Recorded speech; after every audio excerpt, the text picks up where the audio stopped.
Udah 7 orang loh di kampung kita nih yang meninggal kayak gitu. Polanya sama. Gak mungkin kalau cuma kebetulan ini. Ini kematian mereka ini macam jadi rantai yang gak mau putus. Sebelum jenazah terakhir itu dikubur, pasti udah ada lagi jenazah baru. Ya kan? Sebenarnya apa nih di sini? Jangan-jangan kampung kita nih kena kutukan nggak?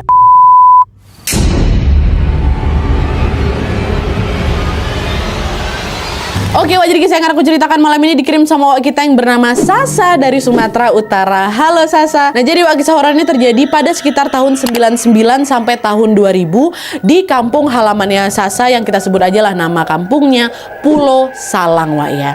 Nah, jadi ceritanya mayoritas warga di kampung Pulau Salang ini beragama Kristen, wak. Dan setiap memasuki waktu ibadah, nanti bakal kedengeran lonceng gereja yang berbunyi dengan frekuensi cepat tanpa jeda selama 3 menit, ting ning ning ning ning gitu kan. Nah, pola ini menandakan berarti lagi ada ibadah di gereja. Lalu pada suatu siang, wak, pas warga kampung ini lagi asik beraktivitas seperti biasa, tiba-tiba mereka dengar lonceng gereja kembali berbunyi.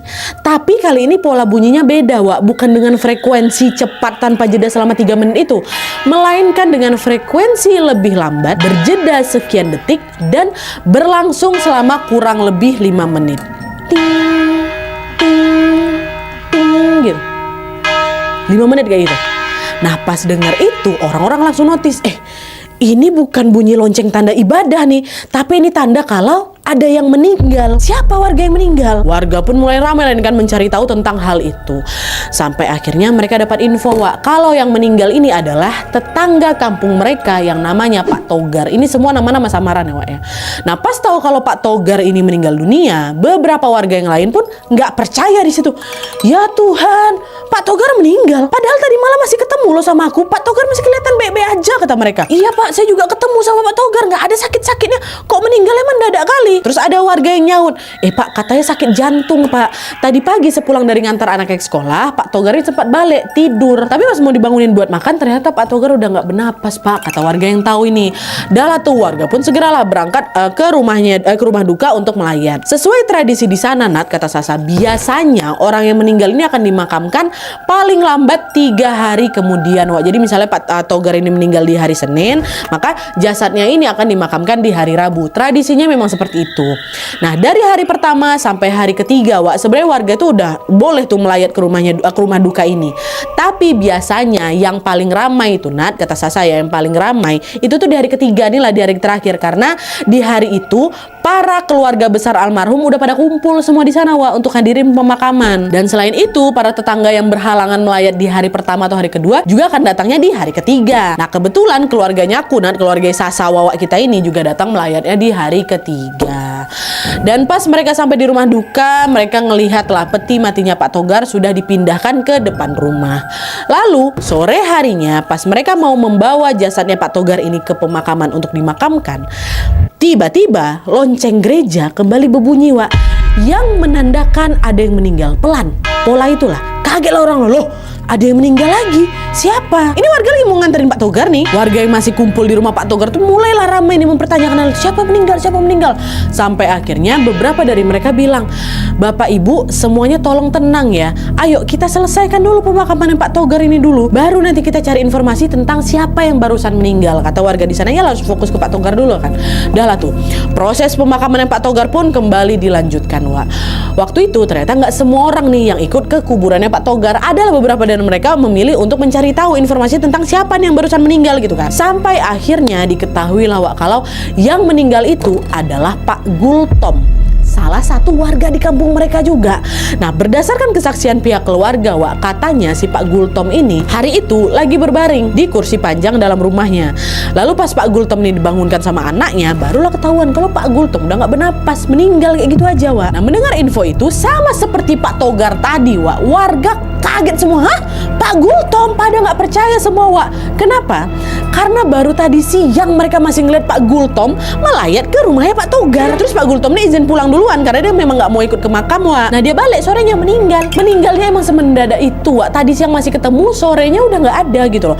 Akhirnya di tengah rasa kaget itu, warga pun segera lah kan rame-rame bergegas ke rumah duka untuk membantu mengurus jenazahnya Pak Gultom. Dan sama seperti tadi, wak, Pak Gultom ini juga akan dimakamkan 3 hari kemudian. Masuklah di hari ketiganya meninggal Pak Gultom, wak, ya. Orang-orang yang melayat di rumah Pak Gultom jadi sama sama juga, jadi lebih ramai dibanding hari pertama dan kedua. Keluarga jauh udah pada datang, dan juga sebentar lagi mereka akan mengantarkan Pak Gultom ke peristirahatan terakhirnya. Terus tepat ketika mereka udah depan rumah nih mau ngantar jenazah, Wak, lagi-lagi lonceng gereja kembali berbunyi, yang menandakan ada lagi yang meninggal dunia. Makin kagetlah warga di situ. Ya Tuhan, ada lagi yang meninggal ini. Siapa? Nah, karena kampung mereka itu nggak terlalu besar, Wak, segala macam informasi pun dapat dengan mudah tersebar di situ. Nah, pada saat itu mereka dapat info kalau yang barusan meninggal adalah tetangganya mereka. Namanya Pak Albert. Kabar ya Pak Albert nih, Wak, juga sama, meninggalnya juga mendadak. Gak lama setelah dia melayat ke rumahnya Pak Gultom. Pihak keluarga bilang kalau awalnya Pak Albert cuma lagi duduk aja di kursi. Waktu itu dia diam aja, waktu dibangunin dah nggak ada. Udah kayak gitu sama, Wak. 3 orang meninggal mendadak di situ, Wak, ya. Jadi bisa sama kayak gitu tuh loh, Wak. Nah, meski udah ada 3 orang yang meninggal secara mendadak di kampung mereka, Wak, warga waktu itu masih positive thinking, Nadia. Oh, semua udah jadi takdir Tuhan ini. Mungkin memang kebetulan aja mereka meninggal dengan cara demikian di waktu yang berdekatan. Kata beberapa warga kayak gitu. Di sana mereka masih belum mikir yang aneh-aneh lah, Wak. Sampai akhirnya kejadian ini terus berulang hingga tercatat ada 7 warga kampung mereka. 7 nih, Wak, ya, 7 warga kampung mereka yang meninggal dengan pola kejadian yang hampir sama. Semuanya berjenis kelamin laki-laki dengan usia 35 tahun ke atas, dan mereka meninggal tepat di hari ketika jenazah sebelumnya mau dimakamkan. Jadi misal kayak tadi itulah Pak Gultom meninggal di hari ketika Pak Togar mau dikuburkan. Begitu juga Pak Albert yang meninggal di hari ketika Pak Gultom mau dikuburkan. Jadi polanya kayak gitu terus, Wak, sampai jenazah yang ke-7. Apa nggak kaget semua ya? Dan yang lebih merinding, Nat, kata si Sasa nih, Wak, setelah diperhatikan lebih detail, ke-7 jenazah yang baru ini, Wak, sama-sama punya garis hitam macam bekas cekean yang melingkar di leher mereka. Ada di leher mereka gitu. Padahal mereka ini nggak ada yang meninggal gara-gara dicekek, Wak, ya. Semuanya meninggal gara-gara serangan jantung, meninggal mendadak. Terus garis hitam melingkar tuh munculnya dari mana? Nah, menyadari semua keanehan itu, warga yang tadinya masih bisa positive thinking akhirnya mulai gempar semua. Udah 7 orang loh di kampung kita nih yang meninggal kayak gitu. Polanya sama. Gak mungkin kalau cuma kebetulan ini. Ini kematian mereka ini macam jadi rantai yang gak mau putus. Sebelum jenazah terakhir itu dikubur, pasti udah ada lagi jenazah baru. Ya kan? Sebenarnya apa nih di sini? Jangan-jangan kampung kita nih kena kutukan nggak? Siapa lagi habis ini yang meninggal? Kata warga kayak gitu. Nah, semua keanehan itu membuat warga pun jadi cemas, Wak. Mereka takut. Gimana kalau nanti ternyata giliran mereka pula yang meninggal, ya kan? Saking takutnya mereka sampai-sampai warga udah nggak ada lagi yang berani keluar rumah di atas jam 7. Wah, langsung sepi ada di sana. Deretan warung kopi yang biasanya ramai kali duduk, bapak-bapak duduk di situ ya, Pak, ya. Nggak ada, nggak buka, tutup sebelum maghrib udah tutup makan. Dalam sekejap kampung mereka tuh berubah jadi kampung mati, dan kata si Sasa. Suasana mencekam itu, Wak, makin parah lagi ketika pada suatu hari seorang warga kampung Pulau Salang ini yang bernama Pak Sahat mengaku ke warga dia memimpikan sesuatu yang aneh, ya. Dia bilang kayak gini, "Bapak-bapak, tadi malam saya dapat penglihatan, saya dimimpikan kalau salah satu warga di kampung ini ada yang muja setan, Pak. Dia akan menumbalkan 15 pria dewasa, 13 wanita dewasa, dan 11 anak-anak. Itu berarti masih akan ada banyak lagi warga kampung kita yang meninggal, Pak. Saya tahu itu cuma mimpi, tapi rasanya kok terlalu nyata buat diabaikan, Pak, ya. Saya nggak mau kalian salah paham di sini, ya. Bukan itu mau saya juga bukan mau nuduh siapa-siapa. Saya juga nggak lihat wajah atau juga tanda apapun sama si orang ini. Tapi dalam penglihatan saya itu, saya merasa ada sesuatu yang keliru di kampung ini, Pak. Seolah-olah ada yang membuka jalan buat sesuatu yang jahat. Dan kalau kita semua ini nggak hati-hati, akan ada lagi banyak korban, Pak." Terus sambil menarik nafas panjang dan dia menatap satu persatu wajah warga di sana, Pak Sahat nambah lagi, "Saya cuma minta kita semua lebih waspada. Jagalah keluarga kalian, jangan tinggalkan anak-anak kalian sendirian. Kalau memang ada sesuatu yang salah, biarlah kebenaran itu muncul dengan sendirinya, ya, Pak, ya. Tapi jangan sampai kita saling mencurigai tanpa alasan, Pak, ya. Saya juga bimbang nih. Di sisi lain saya takut menyesal kalau hal ini nggak saya sampaikan ke kalian semua. Tapi di sisi lain juga saya nggak mau omongan saya ini salah artikan," kata Pak Sahat. Dapat tuh macam clue lah dari Pak Sahat ini, kayaknya ada sesuatu yang nggak beres sama salah satu warga di sini. Dah lah tuh setelah informasi dari Pak Sahat ini tersebar, Wak, warga makin nggak berani lagi lah itu keluar rumah. Nah, di sisi lain mereka juga nggak bisa nebak nih siapa pelakunya. rumahnya. Karena selama ini Nadia, warga kampung Pulau Salang tuh nggak ada loh warga-warga yang berkelakuan aneh. Semuanya hidup rukun satu sama lain. Akhirnya karena masalah ini nggak kunjung juga menemukan titik terang, Wak. Pada suatu malam beberapa warga pun memutuskan untuk begadang demi bisa mencari tahu apa yang sebenarnya salah dari kampung ini kalau misalnya malam hari tiba, ya kan? Nah sebenarnya di kampung Pulau Salang ini nggak ada pos ronda. Tapi kan hal ini beberapa warga pun rela begadang, Wak, dan berkumpul lah untuk berjaga-jaga di warung tua. Nah malam itu semua yang begadang adalah bapak-bapak. Mereka sambil minum tua-tua, sambilan ngobrol juga sampailah tengah malam sambil berjaga nih. Tapi ditunggu-tunggu, malam itu justru berjalan biasa aja, Wak. Nggak ada satupun keanehan yang muncul di kampung mereka. Akhirnya sekitar jam 2:30 pagi, pas semua orang yang udah mulai agak ngantuk, mereka pun bubar nih, Wak. Nggak nginap dekat situ, bubar ke rumah masing-masing. Kayak malam ini kampung kita aman lah nih lah, Pak. Kita balik aja, kita lanjut begadang lagi besok malam, katanya kan. Nah adalah tuh bapak-bapak itu pun balik lah ini, Wak, ke rumah masing-masing. Kebanyakan rumah mereka tuh nggak berjarak jauh, Wak, dari warung tua itu, kecuali rumahnya Pak Holong yang berada di dalam gang kecilnya dia. Dia jalan lah gitu kan. Kalau dia udah nyampe rumah lah mungkin kan, dia agak jalan, masih agak jauh rumahnya. Nah di tengah gang menuju ke rumahnya Pak Holong ada satu lampu jalan yang cahayanya juga nggak terlalu terang. Lalu pas Pak Holong ini mau belok ke arah gang rumahnya, dari jauh dia lihat, Wak, ada sesuatu yang bergerak-gerak nih di bawah si lampu jalan itu. Apa itu ya, kok gerak-gerak sendiri? Pohon apa? Kata dia kayak gitu. Cahaya yang remang-remang bikin Pak Holong ini nggak bisa nengok, ini yang bergoyang-goyang ini apa nih, ya kan? Apa gitu. Sepenglihatannya Pak Holong yang gerak-gerak itu ya pohon, Wak. Tapi sedetik kemudian Pak Holong sadar, nggak ada pohon yang tumbuh di dekat lampu jalan tuh. Nggak ada pohon. Itu yang gerak-gerak siapa tuh? Apa tuh? Dan pas Pak Holong mencoba memperhatikannya dengan lebih teliti, Wak, tiba-tiba hal aneh ini bergerak macam orang lagi menari, Wak, sambil berjalan ke arahnya Pak Holong, ya kan. Ngapa dia kesini? Ngapa orang tuh? Refleks Pak Holong langsung cari tempat buat sembunyi, Pak. Pak pula, Wak, itu posisinya udah masuk gang ke arah rumah Pak Holong, Wak, ya. Tapi rumah Pak Holong tuh masih agak jauh gitu, masih ke depan. Jadi Pak Holong ini pun sembunyi lah dekat rumah teras tetangganya. Nah sambil sembunyi Pak Holong terus memperhatikan hal aneh itu. Apa nih ya? Apa tuh ya? Lalu, Wak, pas sesuatu yang aneh itu melintasi Pak Holong, betapa kagetnya Pak Holong pas tahu kalau hal aneh yang dia kira pohon tadi ternyata adalah seorang perempuan yang lagi menari-nari dalam keadaan telanjang bulat tanpa busana sedikit pun. Nari-nari.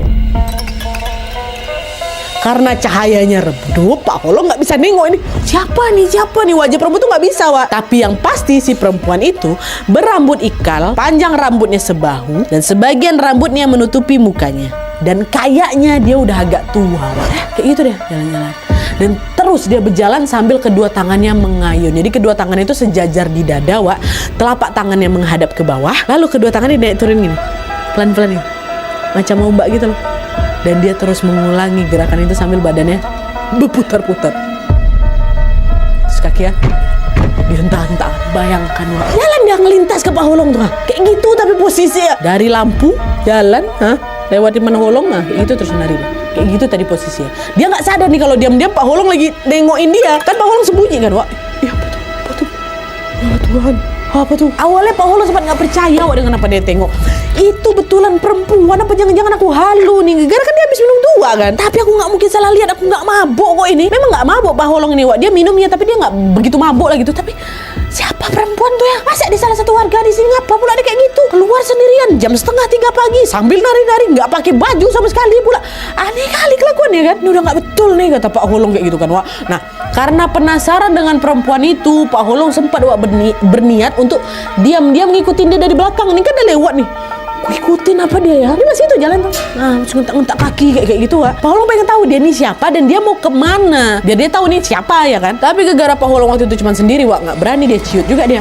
Akhirnya setelah memastikan perempuan itu pergi agak jauh, Wak, Pak Holong ini pun langsung itu berjalan cepat ke arah rumah, ya kan, Wak. Itu pas Pak Holong diam-diam melipir ke rumahnya, Wak, perempuannya masih ada di belakang. Masih. Tapi memang berjalan menjauh. Masih dengan menari-nari tadi tuh. Pak Holong jalan, dia tengok belakang masih sekali. Jalan lagi, tengok masih menjauh ke sana. Masuklah ke rumah situ kan. Pak Holong langsung cuci muka. Pagi harinya, pas langit sudah mulai terang, Pak Holong langsung pergi menemui para bapak-bapak yang semalam begadang sama dia juga nih di warung tua itu. Di hadapan bapak-bapak itu, Pak Holong pun menceritakanlah semuanya. Pak, tadi malam kalian tahu di jalan pulang aku tengok ada perempuan lagi nari-nari nggak pakai baju, Pak. Hah? Masa iya? Siapa? Kenal ke orangnya?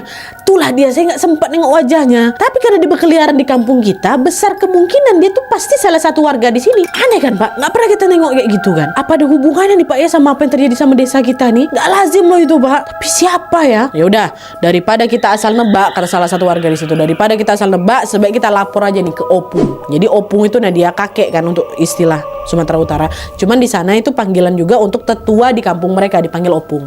Yuk ke tempat Opung. Dah lah, berangkatlah mereka ke rumahnya Opung. Sesampai di sana, Pak Holong pun menceritakan semua kejadian yang dialami tadi malam tadi, Wak. Nah, dengar cerita itu, Opung cuman Opung manggut-manggut aja tanpa mengatakan apa-apa, Wak. Lalu nggak lama setelah Pak Holong menyelesaikan ceritanya, Opung bilang, sekarang panggil Pak Kades ke sini, sebaiknya kita musyawarahkan masalah ini bersama-sama. Panggil Pak Kades, sampailah Pak Kades di rumahnya si Opung kan. Nah, barulah Opung bilang kayak gini. Perempuan yang ditengok sama Pak Holong tadi malam itu bukan perempuan biasa. Saya yakin dia adalah Sugumuang, kata Opung. Pak Kades bilang kan, Sugumuang itu apa, Opung? Bahaya dia. Dia sangat berbahaya. Sugumuang ini adalah sebutan untuk orang-orang yang memelihara begu ganjang atau roh jahat. Aku yakin banyaknya warga kampung yang meninggal di kampung kita ini pasti ada hubungannya sama Sugumuang. Dan FYI, Wak, di titik ini warga kampung mereka tuh masih banyak meninggal ya, masih lebih dari yang 7 orang tadi itu loh. Cuman memang jaraknya nggak sedekat sebelumnya. Kalau sebelumnya kan jeda 3 hari meninggal, jeda 3 hari meninggal kayak gitu kan. Kalau yang saat itu jedanya udah agak lama, Wak, sekitar 1 minggu baru demen. Tapi masih ada terus. Nah, dengar penjelasan si Opung, Pak Kades sama warga nanya, Opung, lalu sekarang apa yang harus kita lakukan untuk menghentikan apa ini ulah Sugumuang itu? Opung jawab, nanti malam sebaiknya bapak-bapak sekalian patroli keliling kampung lagi. Kalau kalian temukan Sugumuang yang ditengok sama Pak Holong kemarin, ikuti dia diam-diam dari belakang ya. Kita mesti tahu nih kemana Sugumuang itu pulang. Tapi ingat, jangan sampai ketahuan. Kalau ketahuan kita jadi nggak tahu nih dia dari siapa. Dia mungkin nggak bakal muncul lagi. Nanti setelah kalian tahu kemana Sugumuang itu pulang, baru kita musyawarah lagi ya untuk memutuskan apa langkah selanjutnya yang harus kita lakukan ya. Setuju ya? Oke, setuju, kata warga semua kayak gitu kan, Wak. Dah. Singkatnya, sesuai arahan dari Opung, Wak, malam itu juga mereka pun melakukanlah patroli bersama, termasuk bapaknya Wawa kan, Wak, termasuk juga Pak Holong tadi. Mereka lalu berkumpul tuh di warung tua yang tadi malam mereka singgahi. Tapi kali ini mereka nggak ada yang minum tua, Wak, karena takut mabuk ya kan. Mereka ingin mencari Sugumuang itu dalam keadaan yang sadar sepenuhnya gitu. Mereka kumpul aja di warung tua. Nah, setelah semua warga yang mau ikut patroli ini kumpul di warung tua, mereka sempat diskusi. Bapak-bapak, ini kita mau patrolinya sama-sama atau nyebar jadi beberapa kelompok aja? Bapak lain bilang, kita nggak tahu sebahaya apa sosok yang lagi kita hadapi ini. Jadi, untuk hindari hal-hal yang tidak diinginkan, saranku, sebaiknya kita nggak usah berpencar. Kita patroli sama-sama aja. Nah, oke lah, setuju lah, yuk. Ayo, berangkat kita. Dah, Wak, sekitar jam 12 malam, para bapak-bapak itu pun mulai, Wak, berangkat patroli lah kan, Wak. Mereka nyusur lah ini satu persatu jalan di kampung Pulau Salang ini. Dan tidak lupa juga setiap sudut kampung ikut diperiksa sama mereka, Wak, untuk memastikan keadaan. Nah, pas sudah setengah jalan, setengah patroli ini, kondisi kampung Pulau Salang itu terpantau aman-aman aja, Nat. Tapi pas mereka berbelok ke pertigaan yang berada di dekat area gereja, disitulah mereka menemukan apa yang sedang mereka cari, Wak. Di ujung pertigaan terlihat ada seorang perempuan tanpa busana, rambutnya nutupin wajah, dan dia lagi menari dengan gerakan gemulai. Sama kayak tadi, kedua tangannya sejajar di dada, telapak tangannya menghadap ke bawah, lalu kedua tangannya dinaik turunkan secara perlahan-lahan macam ombak kayak gitu loh. Astagfirullahaladzim. Dia terus ngulangin gerakannya sambil badannya berputar-putar dan kakinya ngentak ke tanah, Wak. Sama kayak yang ditengok Pak Holong.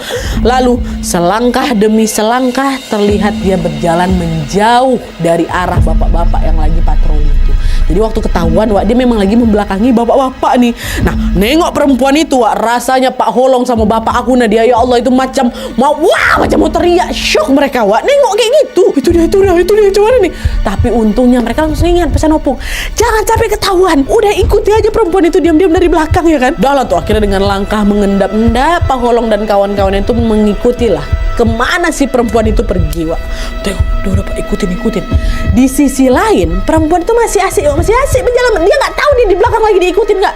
Dia masih berjalan sambil menari dengan gerakan yang sama. Ya Allah, itu creepy kali sih. Perempuan itu terus melanjutkan langkahnya, diikutin juga terus dari belakang ya kan.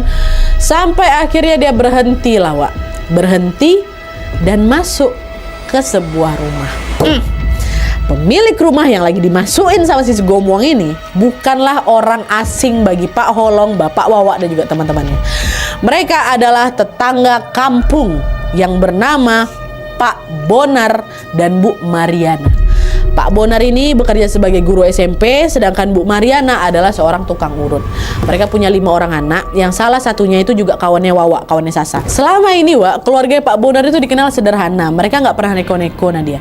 Inilah yang akhirnya membuat tetangga-tetangga semua itu pada nggak pernah curiga sama dia, Wak. Cuman kejadian janggal malam itu di mana sosok Sugomuang ini terlihat masuk ke rumah mereka, disitulah bapak-bapak dia udah nggak bisa berpikir positif lagi. Wih, pasti keluarga Pak Bonar ini ada hubungannya sama sosok Sugomuang nih. Pasti mereka juga punya andil dengan banyaknya orang yang meninggal di kampung kita. Gak bisa dibiarin kayak gitu aja. Kita harus segera lapor ke Opung dan juga ke Pak Kades. Kata mereka dapat akan masuk rumah Pak Bonar. Singkatnya, setelah langit terang, warga pun berkumpul di rumahnya Opung, Wak. Termasuk Pak Kades, Pak Holong, Bapak Wawa dan bapak-bapak yang semalam ikut patroli. Di situ Pak Holong sama kawan-kawannya pun menceritakanlah semua kejadian semalam ya kan. Mereka di sini bilang, kami belum bisa memastikan siapa sebenarnya sosok Sugomuang itu, Opung.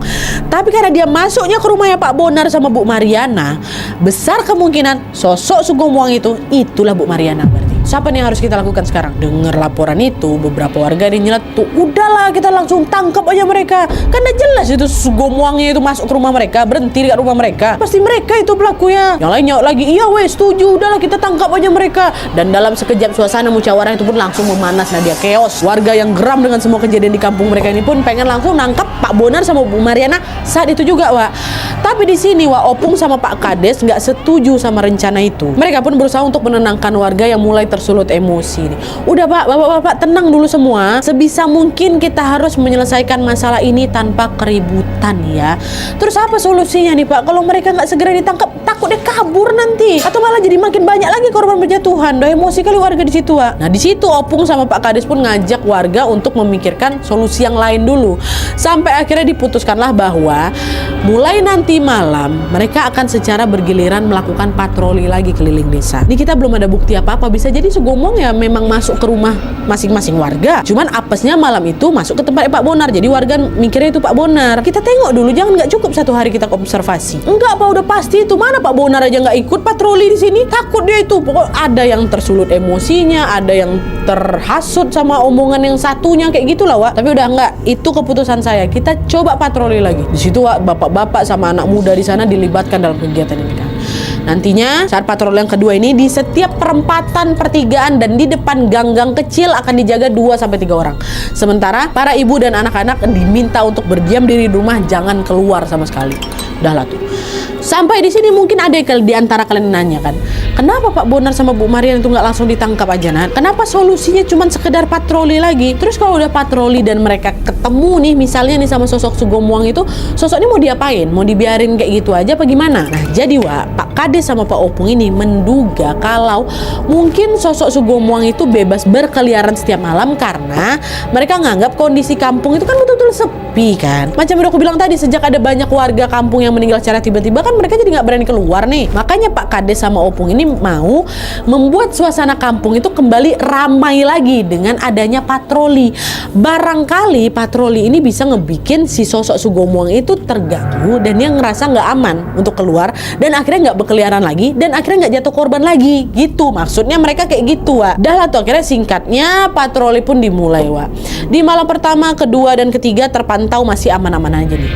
Sampai akhirnya memasuki malam keempat, sebuah peristiwa tidak terduga terjadi.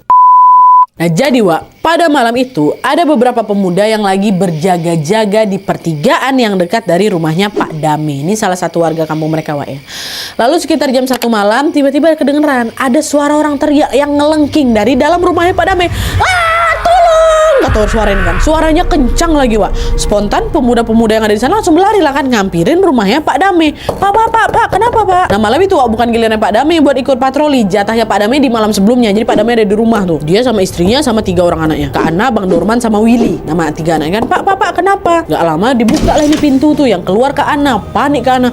Bang, tadi Willy yang menjerit, Bang. Kami nggak tahu dia kenapa. Katanya, udah Pak, Kak, boleh kami masuk gak? Ayolah kita cek Willy sama-sama. Nah, pas mereka masuk ke dalam, Wak, ketengok nih Pak Dame, istrinya sama Bang Dorman lagi kumpul di kamarnya Willy. Willy masih teriak tuh, ditenangin sama mamanya. Udah Will, sabar Will, tenang kok, kenapa? Udah rame nih, udah ada bang patroli juga. Ngapa kok udah nggak sendirian lagi? Ngapa kok tiba-tiba teriak kayak gitu? Terus setelah keadaan mulai tenang, Wak, barulah di sini Willy menceritakan semuanya. Jadi, Wak, tadi waktu Willy itu lagi tidur, dia tiba-tiba kebangun gara-gara kebelet pipis. Nah, pas Willy ini buka mata, samar-samar dia lihat ada seorang laki-laki nggak pakai baju, Wak. Dia cuma pakai celana pendek aja, lagi berdiri menghadap lemari dengan posisi ngebelakangin si Willy. Lemari di depan, laki-laki tuh ngebelakangin dia. Awalnya Willy kira itu abangnya, Bang Dorman, karena kebetulan malam itu Willy memang tidurnya kan berdua sama Bang Dorman.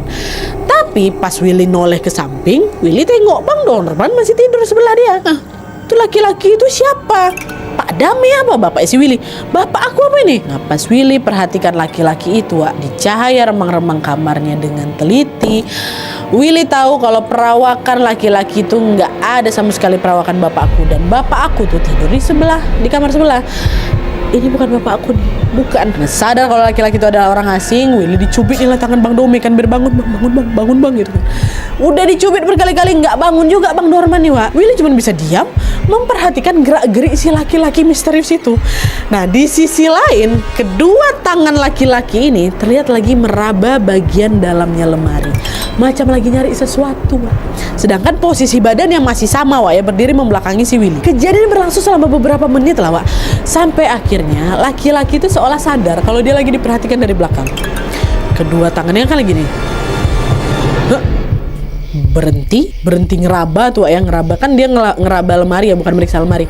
Ngeraba, berhenti, dan dengan gerakan perlahan dia tolehlah ke belakang, noleh ke arah Willy.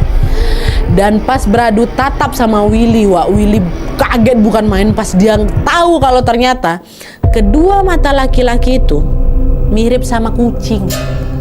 Dan di saat yang sama tubuh laki-laki itu juga, waktu dia balik badan matanya kayak kucing, tubuh laki-laki itu terlihat makin tinggi sampai nyentuh langit kamar tuh, Wak. Terus dia berjalan ngedekatin Willy sambil kedua tangannya merentang gini macam mau nyekek. Di titik itulah baru si Willy itu teriak sekencang-kencangnya, maka didengar sama warga tuh. Dengar Willy teriak, barulah sosok itu seketika pecah jadi macam asap yang terbang menembus atap kamar gitu.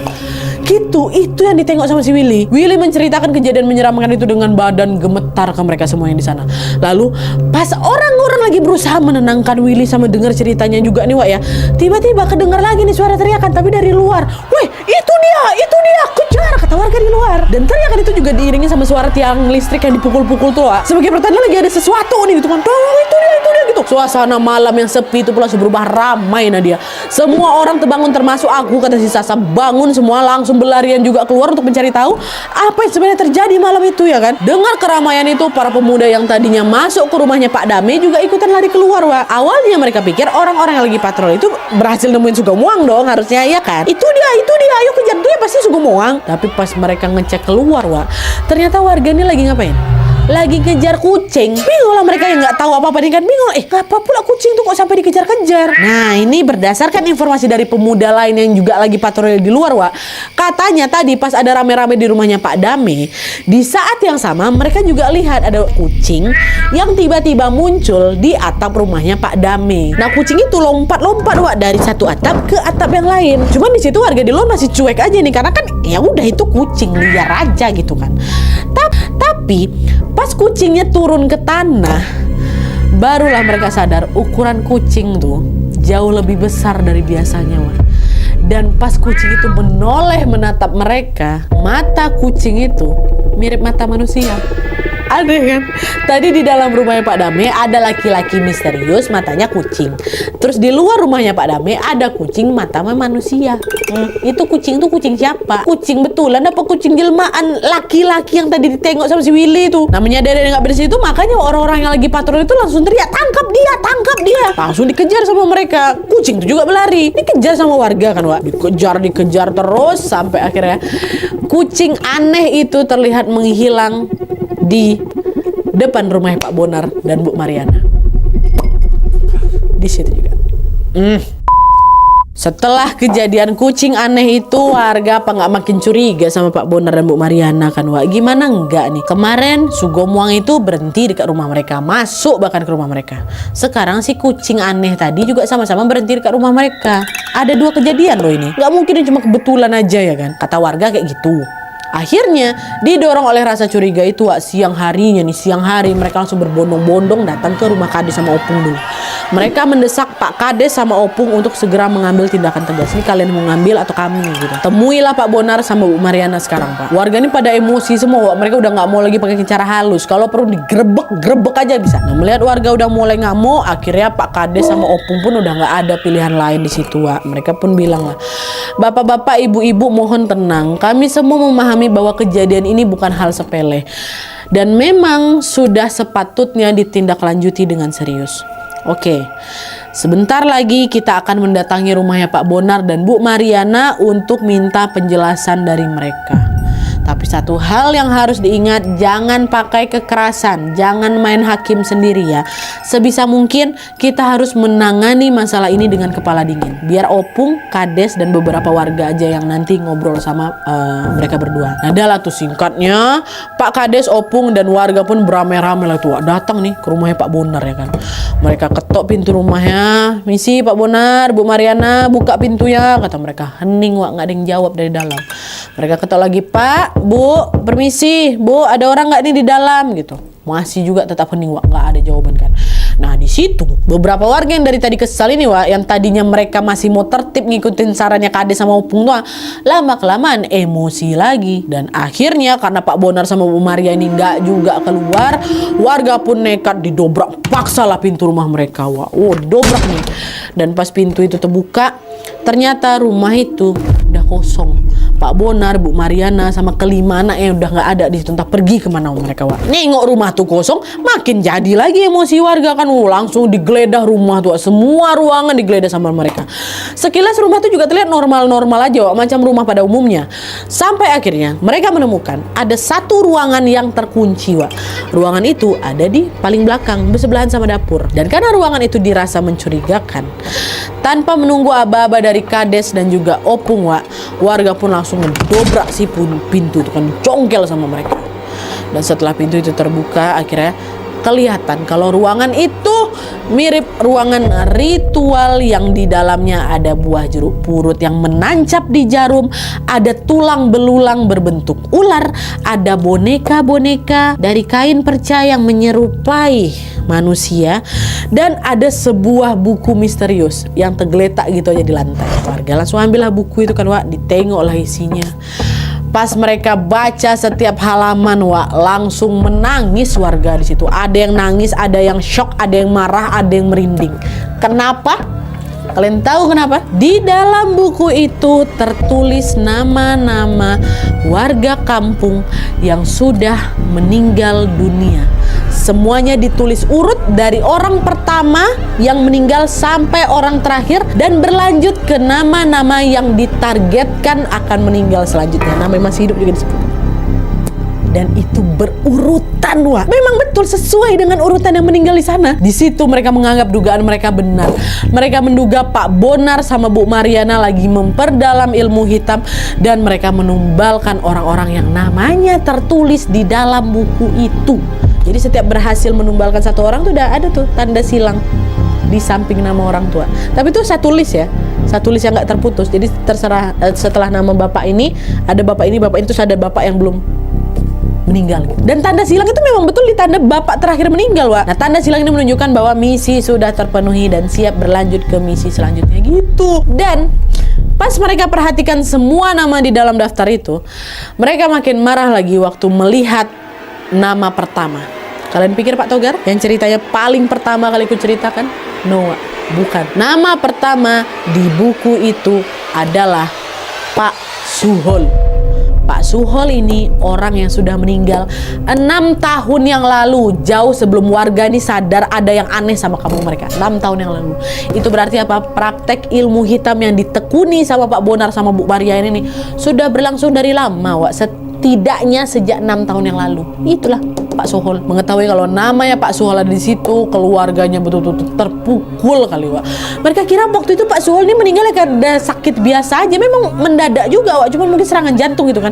Siapa sangka kalau ternyata Pak Suhol dijadikan tumbal sama Pak Bonar dan Bu Mariana. Tuh, warga yang datang ke sana yang awalnya cuma ingin minta penjelasan aja, pelan-pelan mulai kehilangan kendali, rasa takut, marah dan kecurigaan yang selama ini sudah dipendam akhirnya udah meledak jadi satu waktu itulah waktu baca buku tuh. Apalagi sejak kabar soal tumbal itu merebak, Wak, korban terus berjatuhan, tapi pelakunya nggak pernah jelas ya kan. Dan ketika dugaan ini mengarahnya ke Pak Bonar dan Bu Mariana, warga merasa inilah satu-satunya kesempatan untuk bisa menghentikan semuanya. Mereka udah nggak percaya lagi sama kata-kata Wak, apalagi janji penyelesaian udah nggak percaya lagi. Yang tersisa cuma amarah dan keinginan untuk mengakhiri mimpi buruk ini dengan cara mereka sendiri. Akhirnya dengan kalap nih, Wak, ya, mereka langsung mencari minyak tanah. Mereka cari korek api yang ada di rumah tuh, langsung diguyurnya minyak tanah dekat rumah Pak Bonar ini, bakar sama mereka. Dibakar. Kok harus bayangin ada gimana emosinya warga waktu itu, kata Sasa. Memang seemosi itu mereka sampai dibakar rumahnya Pak Bonar tuh. Nah, setelah rumahnya Pak Bonar itu bakar, Wak, kemarahan warga belum reda. Belum. Warga khawatir hal ini gak membuat ritual penumbalan itu berhenti, Wak. Tadi soalnya kan di dalam bukunya gak tulis nama-nama yang akan jadi tumbal selanjutnya kan, Wak. Kalau misalnya nama-nama itu tetap meninggal karena jadi tumbal selanjutnya gimana? Ditambah lagi Pak Bonar dan Bu Mariana gak ada ya kan. Nah, untuk meredam kekhawatiran warga, Opung bilang lagi, udah sini mana buku tuh, kasih sama aku. Biar nanti nama-nama yang ditulis di sana yang jadi target tumbal selanjutnya ini bakal ku kasih selamatan lah kayak gitu. Semoga dengan begitu mereka akan selamat dari incaran tumbalnya Bonar dan Mariana, kata siapa itu kan, kata si Opung. Nah, dengar ucapan Opung, warga nggak langsung puas gitu aja, Wak. Memang dikasih buku itu, tapi mereka bilang, terus Pak Bonar sama Mariana nih gimana, Pung? Masa kita biarkan dia kabur gitu aja? Mereka udah jahat kali loh sama kita, nggak rela loh aku mereka pergi tanpa mempertanggungjawabkan ini semua, Pung. Warga yang lain ikut nyautnya, betul loh, Pung, kami masih nggak terima ya sama perbuatan jahat mereka. Kami mau mereka juga dapat balasan yang setimpal. Opung bilang, sabar bapak-bapak, ibu-ibu, semua yang udah terjadi nggak bisa kita ubah lagi. Kalau kita membalas perbuatan Bonar sama Mariana, keluarga kita yang meninggal pun juga kan nggak bakal hidup lagi. Jadi udahlah, lebih baik sekarang kita pulang, kita lanjutkan aja hidup sebagaimana mestinya. Nanti kalau dia pulang, baru kita tanya. Dengar ucapan Opung, Pak Kades pun setuju, Wak. Pak Kades akhirnya meminta lah warga, udahlah pulang gitu. Udahlah nih. Sesuai arahan dari dari Opung dan Pak Kades, satu persatu warga desa ini pun baliklah ke rumah masing-masing. Sebagian warga menganggap kalau masalah ini sudah selesai kan, Wak. Tapi ternyata sebagian yang lain masih marah. Alhasil tanpa sepengetahuan Opung dan juga Pak Kades, ada warga yang diam-diam memprovokasi warga yang lain untuk balas dendam sama Pak Bonar dan Bu Mariana. Ada nih orang-orang yang memprovokasi warga gitu kan, nggak terima kali nih mereka, Wak. Nah, singkatnya, aksi provokasi itu berhasil mengumpulkan puluhan warga, Wak. Lumayan. Mereka sepakat untuk memburu keberadaannya Bonar dan juga keluarganya. Dan karena kemungkinan Pak Bonar ini sudah pergi jauh, akhirnya warga yang tersulut emosi ini, Wak, ya, sampai nyewa 2 truk, Wak, buat ngejar mereka. 2 truk mereka sewa. Dan entah dapat info dari mana nih, Wak, ya, kata Sasa. Yang jelas pada saat itu tersiarlah kabar kalau katanya Pak Bonar sama keluarganya ini lagi sembunyi di ladang jagung di kampung sebelah. Dengar info itu langsung lah rombongan 2 truk ini pergilah ke ladang jagung tuh kan. Sesampainya di lokasi, warga langsung berpencar menyisir seluruh area ladang jagung, termasuk ke pondok-pondok kecil yang ada di sekitar ladang tempat istirahatnya petani kan, Pak. Tapi ternyata semua pondokan itu dalam keadaan kosong nih. Mereka perluas lagi pencariannya ke area irigasi. Lalu pas mereka ngecek ke salah satu paret yang ada di samping ladang, Wak, mereka dengar ada suara tangisan anak-anak. Ya. Nah, pas suara itu ditelusuri lagi, ternyata sumbernya berasal dari area paret di bawah sebuah jembatan. Dan pas dicek ke sana, Wak, di bawah jembatan itulah mereka temukan Bonar, Bu Mariana Mariana, dan kelima anaknya lagi sembunyi di situ. Bertujuh mereka dekat bawah jembatan tua. Mereka kabur ternyata tanpa membawa apa-apa, bahkan mereka juga nggak pakai sendal. Di kaki mereka terlihat ada macam darah gitu loh, macam mereka ini habis nginjak beling gitu loh. Nah inilah yang bikin anak mereka tuh nangis, dan suara kedengar itu sama warga yang lagi emosi nih. Adalah tuh kan akhirnya, itu dia Bonar tuh. Kira tanpa banyak bicara, warga pun langsunglah membawa Pak Bonar dan keluarganya keluar dari sana. Di situ Pak Bonar sama keluarga udah nggak bisa kabur, mereka udah pasrah kayak gitu tuh loh, Wak. Mereka macam biarin aja warga diikat, Wak, diikat tuh kedua tangan mereka pakai tali. Terus setelah itu mereka pun diarak lah sampai masuk ke dalam truk. Pak Bonar sama Bu Mariana duduk di bagian kap truk, sementara kelima anaknya duduk di kursi depan sama supirnya, kelima-limanya. Nah setelah itu warga pun bawalah truk itu kembali ke Desa Pulau Salang. Warga yang masih stay di Desa Pulau, awalnya nggak tahu apa-apa nih, Wak, soal aksi penangkapan ini. Ini kan orang-orang yang terprovokasi dan juga yang emosi kali kan, orang kan memisahkan diri mereka. Sampai akhirnya pas dua truk ini memasuki area desa, sebagian warga pun langsung mukul-mukul tiang listrik untuk manggil warga yang lain. Weh, kumpul gitu. Dengar suara tiang listrik itu, warga termasuk aku juga, nanti langsung bondong-bondong lah itu keluar rumah, kata Sasa. Dan pas mereka nengok ada dua truk yang lagi melintas, barulah mereka tahu kalau ternyata Pak Bonar dan juga keluarganya sudah berhasil ditemukan dan ditangkap sama warga, Wak. Pak Bonar sama keluarga ini langsung dibawa tuh, langsung digiring ke tengah kampung. Nah di lokasi itu, dekat kampung mereka itu ada perempatan jalan yang di bagian tengahnya itu ada macam pot besar gitu loh, macam bundaran kecil lah gitu. Nah biasa ya setiap hari raya Natal, nah dia pot besar itu akan ditanam pohon Natal besar, dia siap pakai lampu-lampu. Nah di lokasi pot besar itulah warga menurunkan Pak Bonar sama juga istrinya situ. Terus dalam sekejap suasana kampung Pulau Salang ini pun langsunglah ramai, riuh, ramai kali, Wak. Sasa juga ikut tuh datang ke lokasi itu bersama juga keluarga itu, dekat aja di sana. Sesampai di sana mereka lihat Pak Bonar sama Bu Mariani lagi diberdirikan dalam keadaan terikat di pohon besar itu. Mereka lagi dikelilingin sama kerumunan warga yang lagi marah dengan mata terbelalak. Warga bentak-bentak, ngaku kau, apa yang udah kalian berbuat ke warga kampung kita? Memang dasar biadab kalian, setan kalian semua. Gua dimarah-marahin gitu kan, Wak. Wah, suara-suara teriakan udah makin gak jelas lagi, kata-kata kasar, sumpah serapah ke Bonar sama Mariana itu terdengar sama Sasa semua kan, Wak. Semua umpatan itu tentu bikin Pak Bonar sama Bu Mariana pada ketakutan itu berdua ya kan. Pak Bonar berusaha menenangkan warga yang marah di sana, Wak. Dia ngomong, dia bilang, tolong Pak, jangan seperti ini Pak, tolonglah lepaskan kami. Bukankah selama ini juga kita semua berhubungan baik Pak, seperti kita keluarga kan Pak.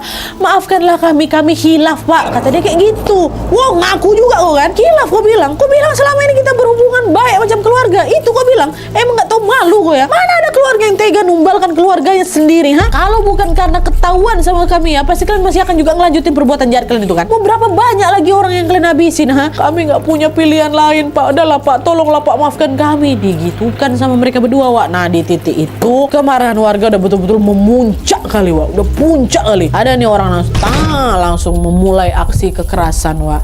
Dan tanpa bisa dikendalikan lagi, warga lain pun ikut tersulut. Pak Bonar dan Bu Mariana ini pun akhirnya menjadi sasaran amukan massa. Pukulan demi pukulan pun menghujani mereka. Sampai dalam hitungan menit keduanya pun sudah tidak bergerak, bersimbah darah, meninggal di tempat dua-duanya. Nggak ada yang bisa menghentikan kemarahan malam itu, Nadia, kata Sasa. Seolah-olah semua ini berubah jadi pembalasan atas ketakutan dan juga kematian yang selama ini menghantui warga kampung Pulau Salang ini. Terus anaknya Pak Bonar gimana, Nadia? Nah, karena suasana hari itu betul ramai kali, chaos kali, orang-orang sampai udah nggak ngeh lagi loh di mana keberadaan 5 anak mereka. Waktu lo kayak gitu aku langsung ditarik sama mak aku, udah menjauh gitu dari warga. Jadi Sasa nggak tahu gimana nasib 5 anak ini, Wak. Nah setelah Pak Bonar sama Bu Mariani tewas, warga pun menguburkan jasad mereka dengan cara yang nggak layak, Wak. Katanya makam mereka itu cuma digali di tanah yang jauh kali dari area pemakaman umum.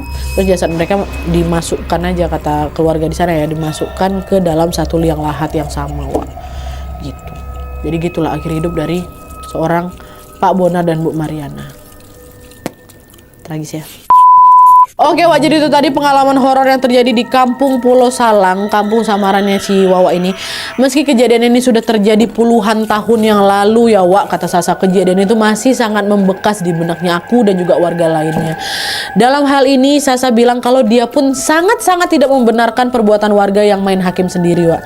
Tapi di sisi lain, apa yang sudah dilakukan sama Pak Bonar dan istrinya juga betul-betul di luar batas, Wak. Peristiwa itu jadi macam memori kelam, sedih dan juga menyakitkan dalam sejarah kampung mereka. Sasa bilang, Wak, kalau sampai hari ini warga kampung tuh udah nggak mau lagi ngebahas soal kejadian itu. Mereka udah macam nggak mau ngebuka luka lama tuh loh, Wak. Bahkan katanya sempat juga ada wartawan lokal yang datang ke kampung mereka untuk meliput kejadian itu, tapi warga pada nolak semua. Sasa pun membagikan cerita ini ke kita semua tanpa bermaksud apa-apa, Wak. Sasa ini cuma pengen cerita ini menjadi pelajaran untuk kita semua untuk lebih berhati-hati dalam bersikap. Hidup itu bukan cuma tentang pilihan yang kita ambil aja, Wak, tapi juga tentang jejak yang kita tinggalkan. Artinya kita memang punya hak untuk memilih apa yang mau kita perbuat. Tapi ingat, setiap perbuatan itu juga ada konsekuensinya. Kalau kita berbuat jahat, ada balasannya. Macam apa yang dilakukan sama Pak Bonar dan juga Bu Mariana ini. Dan kalau kita berbuat baik, juga pasti ada balasannya. Jadi tentukan pilihan kalian dengan bijak, Wak, ya. Dan itu kita sudah ada di ujung video. Sebelum videonya aku tutup, sekali lagi perlu aku sampaikan bahwa semua nama di dalam kisah ini sudah aku samarkan sesuai dengan requestnya Sasa. Jadi kalau misalnya ada di antara kalian yang mungkin tahu soal kejadian ini, Sasa berpesan tolong simpan informasi ini sendiri, simpan untuk diri kalian aja, ya. Cukup ambil baiknya saja dan buang jauh-jauh buruknya. Oke. Ya, apa aku sampai lupa tutup. Oh, panjang ya video ini ya. Mantap ya, kenyang ya. Kenyang. Oke. Wah, jadi sekian dulu videonya. Terima kasih banyak yang sudah menonton. Kalau kalian suka video ini, klik like-nya. Jangan lupa komen di bawah tidak ada dan saran-saran tuduh selanjutnya. See you next video, Wak. Bye.